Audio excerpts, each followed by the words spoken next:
ఆసక్తికరమైనటువంటి వ్యవహారం. ఆంధ్రప్రదేశ్కి ఉమ్మడి రాష్ట్రంలోనే ముఖ్యమంత్రిగా పనిచేసిన సీనియర్ నేత మరణించారు. నాదెండ్ల భాస్కర్రావు వయోభారంతో మృతి చెందారు. ఆయన ప్రస్తుతం చంద్రబాబు క్యాబినెట్లోని మంత్రిగా ఉన్న నాదెండ్ల మనోహర్కి తండ్రి, ఆంధ్రప్రదేశ్కి మాజీ సీఎం కూడా. అలాంటి నాయకుడు మరణిస్తే తెలుగుదేశం పార్టీ ఫుల్ సైలెంట్. కనీసంగా కూడా నాదెండ్ల భాస్కర్రావు విషయంలో స్పందించడానికి టీడీపీ నాయకత్వం సిద్ధం కావట్లేదు. టీడీపీ సానుభూతిపరులు చాలామంది నాదెండ్ల భాస్కర్రావు చనిపోయినటువంటి తీరు మీద సంతృప్తిగా ఉన్నట్టుగా చెప్పుకొస్తున్నారు. ఇన్నాళ్ళుగా ఎన్టీఆర్ని, చంద్రబాబుని అనేక రకాలుగా విమర్శిస్తూ వ్యాఖ్యానాలు చేసిన నాదెండ్ల భాస్కర్రావు ఇక మరణించడమే మంచిదిలే అనేటువంటి తీరున చాలా రకాలైనటువంటి వ్యాఖ్యానాలు వినిపిస్తున్నాయి.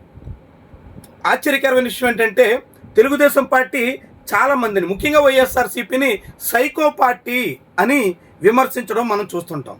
సైకో పోవాలి, సైకిల్ రావాలి అని చంద్రబాబు నోటి నుంచే మనం అలాంటి నినాదాలు కూడా విన్నాం.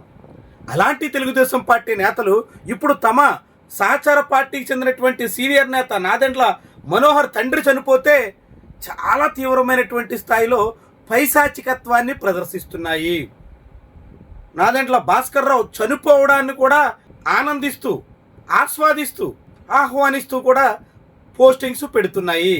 ఇలా పార్టీ శ్రేణులంతా ఆ తీరున వ్యవహరిస్తుంటే తెలుగుదేశం పార్టీ అధికారిక హ్యాండిల్ మీద ఎక్కడ కూడా కనీసం నాదెండ్ల భాస్కర్రావు చనిపోయారు, అది కూడా చంద్రబాబు క్యాబినెట్లో మంత్రిగా పనిచేస్తున్నటువంటి నాయకుడు తండ్రే మరణించారు, ఒక చిన్న సంతాప ప్రకటన చేద్దాం అనేటువంటి తీరును కూడా ఎక్కడా కనిపించట్లేదు. కనీసం సంతాపం తెలియజేయడం కానీ, ఆయన మరణానికి నివాళులు అర్పించడం కానీ ఎటువంటి పరిస్థితుల్లో కూడా టీడీపీ సిద్ధపడుతున్న దాఖలాలు లేవు.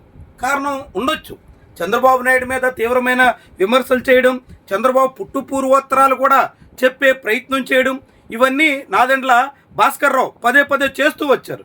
అందుకుగాను ఆయన చనిపోతే కనీసం సంతాప ప్రకటన కూడా చేయరా? రాజకీయ ప్రత్యర్థులు చనిపోయినా, తమకు గిట్టనటువంటి వాళ్ళు మరణించినా అయ్యో అని కూసింత కన్నీరు పెట్టేటువంటి సొసైటీ నుంచి ఇప్పుడు ఎదుటి వాళ్ళు చనిపోతే మేలు అని భావించే దశకి చేరుకున్నామా అనేటువంటి అనుమానం టీడీపీ ధోరణి చూస్తే మనకు అనిపిస్తుంది. నాదెండ్ల మనోహర్ తండ్రి నాదెండ్ల భాస్కర్రావు తెలుగుదేశం పార్టీలో ఆవిర్భావంలో కీలక పాత్ర పోషించినటువంటి నాయకుడు. టీడీపీ ఆవిర్భావంలో 1982లో ఆ పార్టీ పెట్టినాడు. ఎన్టీ రామారావు వెంట ఉన్నటువంటి అతి కొద్ది మందిలో నాదెండ్ల భాస్కర్రావు ఒకరు. అలా టీడీపీ ఆవిర్భావంలో ఆ పార్టీ పేరు, గుర్తు ఇలాంటివన్నీ డిసైడ్ చేయడంలో నాదెండ్ల భాస్కర్రావుది చాలా ముఖ్యమైనటువంటి భూమిక. ఆ తర్వాత తెలుగుదేశం పార్టీ అధికారంలోకి వచ్చిన తర్వాత నాదెండ్ల భాస్కర్రావుకి ముఖ్యమైన పాత్ర దక్కింది. ఎన్టీఆర్ తొలి గవర్నమెంట్లో నాదెండ్ల భాస్కర్రావు చాలా క్రియాశీలకంగా వ్యవహరించారు. దగ్గుబాటి వెంకటేశ్వరరావు, చంద్రబాబు నాయుడు ఇలాంటి వాళ్ళు ఎవరు టీడీపీలో కనీస పాత్ర కూడా లేనటువంటి దశలో ఈ నాదెండ్ల భాస్కర్రావు లాంటి వాళ్ళదే ముఖ్య భూమిక.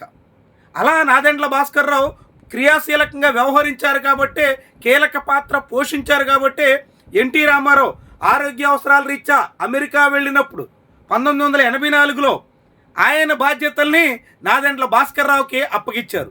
అలా తాత్కాలిక ముఖ్యమంత్రిగా బాధ్యతలు స్వీకరించి తర్వాత ఎన్టీ రామారావుకి వ్యతిరేకంగా తిరుగుబాటు చేసి కాంగ్రెస్ పార్టీతో కలిసి ప్రభుత్వాన్ని ఏర్పాటు చేయడానికి నాదెండ్ల భాస్కర్రావు ప్రయత్నం చేశారు.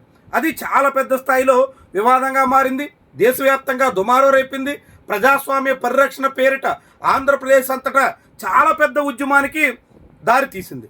అలా 1985లో మరోసారి ఎన్టీఆర్ ప్రభుత్వం పునరుద్ధరించేటంత వరకు ఆ ఉద్యమం సాగింది. నాదెండ్ల భాస్కర్రావు ప్రభుత్వాన్ని రద్దు చేసి రాష్ట్రపతి పాలన పెట్టి ఎన్నికలు నిర్వహించడానికి ఆనాటి పరిణామాలు కారణమయ్యాయి. ఇలా తెలుగుదేశం పార్టీ ఆవిర్భావంలో కీలక పాత్ర పోషించి తెలుగుదేశం పార్టీకి వ్యతిరేకంగానే తిరుగుబాటు చేసి దాన్ని చాలామంది వెన్నుపోటు అని కూడా అంటారు. అలా నాదెండ్ల భాస్కర్రావు వ్యవహరిస్తే ఆ తర్వాత ఆయన కాంగ్రెస్ పార్టీ తరఫున వివిధ పదవులు కూడా నిర్వహిస్తే అలాంటి నాయకుడి మరణం తర్వాత కనీస సంతాప ప్రకటనకి తెలుగుదేశం పార్టీ నాయకత్వం సిద్ధపడలేదు. ఎంత విడ్డూరో చూడండి. పివి నరసింహారావు చనిపోతే కాంగ్రెస్ పార్టీ పట్టించుకోలేదని చాలా విమర్శలు చేస్తూ ఉంటారు. మరి నాదెండ్ల భాస్కర్ రావు మరణించిన తర్వాత తెలుగుదేశం పార్టీ ఒక సంతాప ప్రకటన కూడా చేయదా?